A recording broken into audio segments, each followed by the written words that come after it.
welcome to the podcast.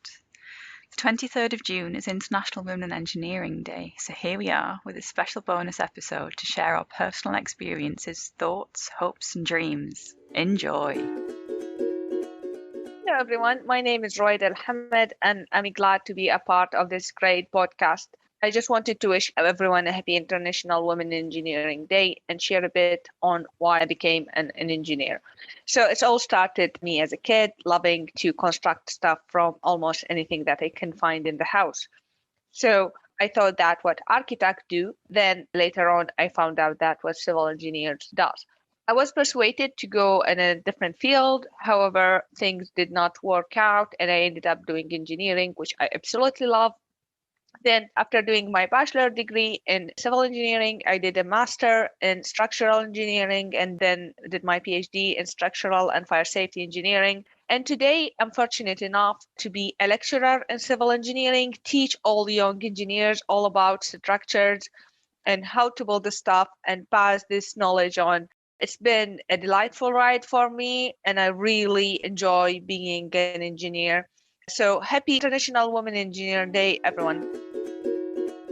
Hi, my name's Anika and I'm a research fellow in nuclear fusion, and I would like to wish everybody a happy International Women in Engineering Day. A little bit about myself. I hadn't always planned to be an engineer. I was always very inquisitive as a child, but actually when I was at school, I wanted to study something else, geography.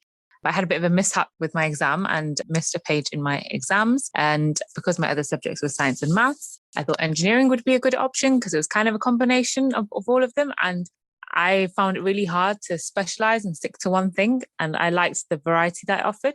So I ended up studying mechanical engineering. And then during my mechanical engineering degree, I took some nuclear modules, which I found really, really interesting. And then somehow at the end of my 3-year degree, I saw an advertisement for PhDs in nuclear fusion. And I thought, why not? It sounds really cool and really exciting. And I was really lucky and I got it. And since then, I haven't looked back and I'm still in the field of nuclear fusion. I've worked in lots of different places, focusing on engineering and material side of things. And so I'm really, really lucky to be in the situation that I am. And I'm so fortunate for all the opportunities that were given to me. So I think it's really important that we share opportunities and share our knowledge. And I hope by being on this podcast, we can continue to share knowledge with the new generation of women scientists and engineers and support them in helping them to pursue their dreams. I'm Laura Lay. I'm the producer for this podcast, and I've also had quite a varied career in science and engineering, spanning carbon capture, radiation effects in material science, and nuclear engineering. And when I was in school, we didn't really learn about many subjects. So for me, science was the most interesting thing. So that's what I studied at university. I didn't even really encounter engineering until after I finished my undergraduate degree. Now, my interest in science was that we could learn about the world. But then I started to think that if we want to use that knowledge, if you want to create things, that's essentially what engineering is. And I really like creating things. So in hindsight, maybe I should have studied engineering after all. And there are loads of female engineers in this podcasting team, and I've learned so much from them. I really value their viewpoints and their creativity, and we've had so much fun planning and recording each episode, so I'm so glad that I get to work with them. I'll now pass on to Antonia Cheng, who did actually study engineering in her undergraduate degree, and she's going to start off telling us about some thoughts she wants to share on pioneering women. It's International Women in Engineering Day on the 23rd of June, and I've been asked to reflect on my career and who or what has inspired me. One person comes to mind is Marie Curie. She's well known for her work in radiation and where it comes from. She became the first woman to receive the Nobel Prize in Chemistry, but I think what stood out to me was her background. As contrary to many other scientists at the time, not all women had secondary education, and even fewer were able to attend university. When I tried to look up these statistics behind it, I just found a really long Wikipedia page covering the timeline of women in science. Whilst it's long, I still don't think it would have been as easy to list it all if it was more commonplace. Whilst it's really exciting to see a lot of firsts, I think it's also a lot of work being the first. So I think that shows the progress we have made since then. Antonia, could you also tell us about some of your experience during your undergraduate degree? Whilst at university, I drew a lot of inspiration and motivation from being part of a volunteering organisation called Engineers Without Borders. Pretty well known that there are less women than men in engineering, but it almost came to parity at these events and at the leadership level. I think there was something about the joint interest of using engineering for improving quality of life, alleviating poverty, and overall sustainable development that must have drawn us all together. I got to meet like-minded people and made some great friendships, including Cara, who is also on this podcast. And we would have these thought-provoking chats, just like on our podcast, but with a little less polish and more student griminess. Hi, I'm Cara Mulholland, and I am a social impact and sustainability specialist, or what I'm commonly called now is a social value specialist. My background is in civil engineering, but I call myself a professional jack of all trades.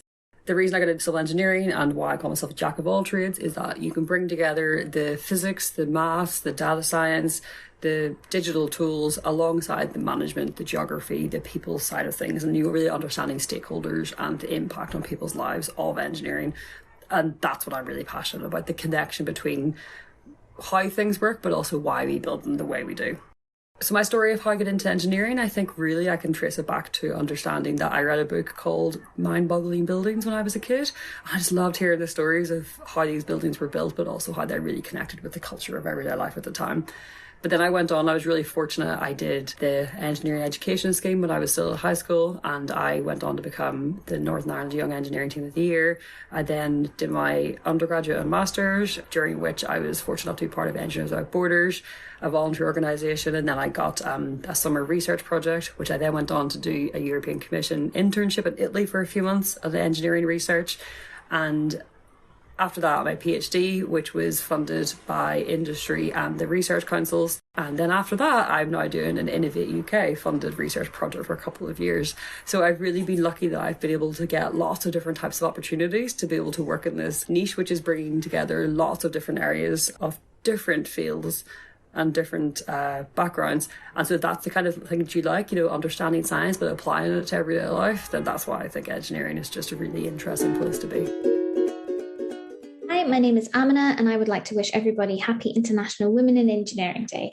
I feel it's so important for women to support other women on occasions like these because there are so many women out there who would be the perfect personality to fit into the science and engineering world, but perhaps they think that it's a male-dominated field and they're not so accommodating and just won't. Part of the reason why we do this podcast is to break down barriers and to show that engineering is accessible to every gender and is actually quite enjoyable. And we sincerely hope that that comes across in our podcast. There doesn't have to be a traditional route that everyone fits into. Engineers come from all different backgrounds and experiences. I myself was quite an inquisitive individual from quite a young age, which now my daughters have inherited. And sometimes we have great lengthy discussions, but sometimes I would just like them to accept my answer and the question stop, but they don't often stop. I have a material science and engineering bachelor's, followed by a nuclear science and technology master's, which then led me into being a nuclear safety engineer at Rolls-Royce for 8 years. I've now gone back to university to do a PhD in nuclear engineering at Manchester University. So as you can see, I don't think I have a very traditional route, but I've just gone where the opportunities have taken me, and I've thoroughly enjoyed it. And I've come across some really amazing people. I have found everyone to be really, really accommodating. We sincerely hope that we can inspire the future generation into science and engineering. Please keep listening to the podcast for some interesting conversations, and please get involved.